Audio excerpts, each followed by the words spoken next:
Kalau suap Damayanti itu hanya bicara nilai suap, selesai penegakan hukum kita.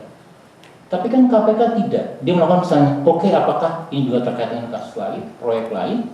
Apakah hanya 1-2 orang yang diduga tersangka atau ada pihak lain gitu. Dan kalau sekali lagi misalnya konsekuensi dari RUU Tax Amnesty ini diterapkan, maka semua data informasi yang diperoleh dari 2015, Desember 2015 ke belakang, putih semua. Anda bayangkan misalnya di dalam LHKPN, saya ambil contoh LHKPN begitu ya. LHKPN DPR ini yang baru selesai itu terakhir ya, per yang kemarin kita lihat itu ada 60, kurang lebih 60 anggota DPR sudah melaporkan. Tetapi yang benar mengisinya itu baru 20%. Lampiran A, lampiran B dan segala macam. Gitu. Itu baru DPR yang level nasional. Eksekutif itu kurang lebih 70%. DPRD jauh lebih rendah lagi. Kalau misalnya kepentingan teks amnesty tadi juga ingin melegalisir data keuangan kekayaan yang tidak saya sampaikan dalam LKPN, baik itu pusat dari daerah, maka ini akan menjadi soal besar di dalam keadilan dan penegakan hukum kita. Gitu.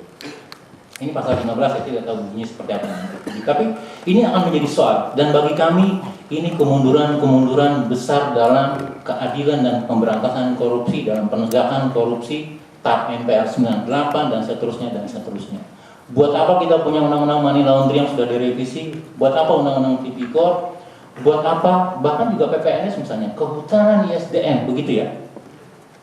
Pidana-pidana, lingkungan dan segala macam, kalau nanti hanya dengan satu pasal ini semua selesai.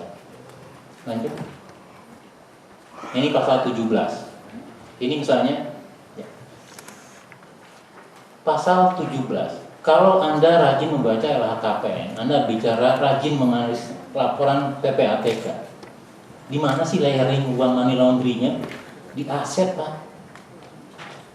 Nah, karena RUU Tax Amnesty ini diharapkan tidak hanya misalnya untuk WP yang menaruh asetnya di luar negeri, tapi juga di dalam negeri. Anda bayangkan orang yang terindikasi melakukan transaksi mencurigakan.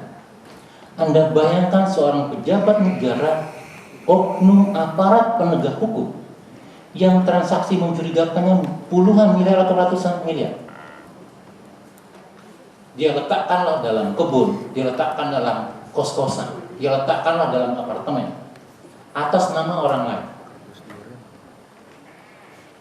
Kalau uang ilegalnya, pidana asalnya 100 miliar, kemudian dilegalisir dengan tax amnesty dan tidak perlu diverifikasi juga, karena pasal 17 ini tidak mewajibkan untuk otomatis dikembalikan atas nama dia, kepemilikannya. Ya kan?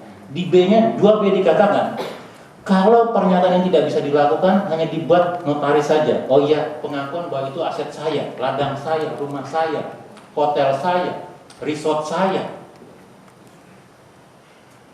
Dan publik tetap tidak tahu kan? Hanya antara misalnya notaris, pegawai pajak mengelola data ini, kemudian para pihak. Anda bayangkan 100 miliar, kemudian mengikuti skema tax amnesty dan hanya membayar 1 miliar. Dosa dunia akhirat Anda hapus. Akhirat mungkin tidak. Dunia Anda selesai.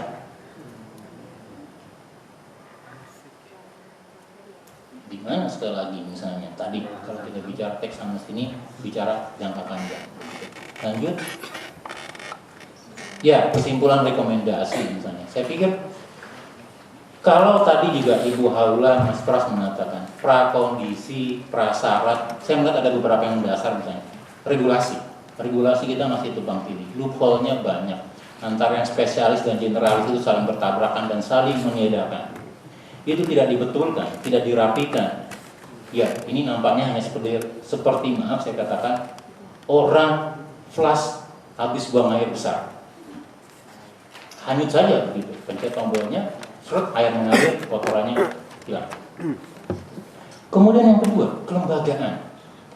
Badan pengelola pajak menjadi soal besar begitu ya. Tapi Kementerian Keuangan, politik dan segala macam nampaknya masih sangat ragu-ragu untuk memberikan kewenangan lebih besar. Bahkan tadi misalnya. Klik like, share, dan jangan lupa subscribe.